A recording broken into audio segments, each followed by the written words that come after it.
ناظرین کرام السلام علیکم۔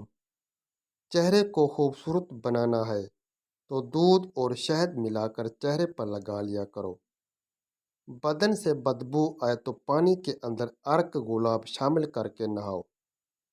حمل ٹھہرنے کے بعد الٹی یا قے آنے کا مسئلہ ہو تو سونف والا پانی استعمال کرو۔ کھانے کے بعد تھوڑی سی میٹھی چیز چکھ لیا کرو، آپ جلدی بوڑھے نہیں ہوگے۔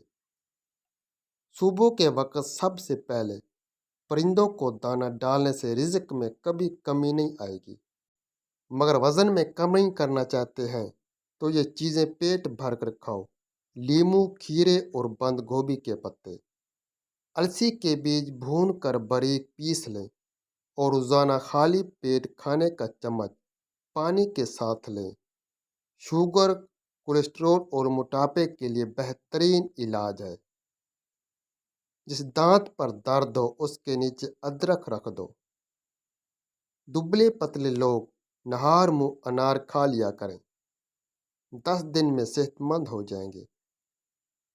خواب میں آم دیکھنا، خوشی ملے گی، بیٹا پیدا ہوگا۔ خواب میں عورت خود کو حاملہ دیکھ لے تو مال و دولت ملنے کی علامت ہے۔ سوتے وقت ناف میں بادام کے تیل کے 3 قطرے ڈالو، جلد خوبصورت ہو جائے گی۔ نہانے سے 5 منٹ قبل ناریل کے تیل کی مالش کرو، جلد بہترین ہو جاتی ہے۔ سردی کے اندر ہارٹ اٹیک اور فالج کی 2 بڑی وجوہات۔ لوگ سردی میں اکثر پانی نہیں پیتے، جس سے بدن میں پانی کی کمی ہو جاتی ہے اور خون جم جاتا ہے۔ نمبر 2، سردی میں خون کی رگیں تنگ ہوتی ہیں، لہذا سردی کے موسم میں نیم گرم پانی اور گرم مشروب زیادہ استعمال کرو۔ پیشاب کے بعد قطرے آتے ہوں تو سونف اور الائچی کو پانی میں ڈال کر پیو۔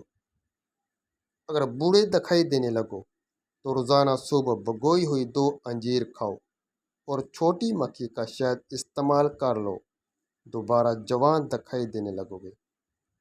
سوتے وقت احتلام آتا ہو تو اسپغول دودھ میں ڈال کر پی لیا کرو۔ دماغی صحت کو بہتر بنانا ہے تو کدو کے بیج کھا لیا کرو۔ جس عورت کی گردن پر بال ہوں، ایسی عورت اکثر بیمار رہتی ہے۔ ناخن پر زیتون کا تیل لگانے سے یادداشت تیز ہوتی ہے، جوڑ اور گھٹنے مضبوط ہوتے ہیں، بڑھاپا جلدی نہیں آئے گا۔ گھر سے نکلتے وقت بسم اللہ شریف کا ورد کرنے سے غریبی نہیں آئے گی۔